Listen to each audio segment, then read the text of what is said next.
avec une autre forme de contestation. Les motards en colère ont organisé des rassemblements dans tout le pays avec dans le collimateur le passage aux 80 km/h sur les routes secondaires.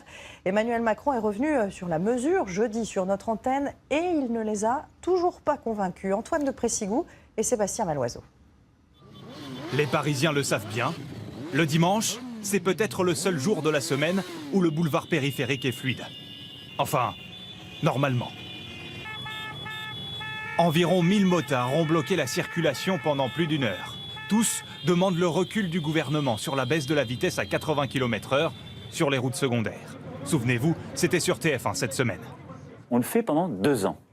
Si ça ne marche pas, on ne continuera pas. C'est dangereux, on va tous être à la même vitesse, les camions, les motos, les voitures. On ne pourra plus doubler. Enfin si, ou en faisant des excès de vitesse, donc voilà, super. On en a marre de toutes ces contraintes. Si on est en 2 roues, c'est pour un peu de liberté. Pour le gouvernement, une baisse de la vitesse pourrait sauver jusqu'à 400 vies par an. Mais ici, personne n'y croit. Je pense que c'est pas forcément une question de vitesse, je pense que c'est surtout une question de façon de conduire, de vigilance, d'interprétation de la route ou d'expérience. Tout l'argent qui sera prélevé sur ces routes, on le mettra pour les hôpitaux qui soignent, guérissent les blessés de la route. Nous, on préférerait que l'argent il aille en amont sur l'amélioration des infrastructures pour éviter au maximum qu'il y ait des victimes. Voilà, pour nous, c'est des propositions.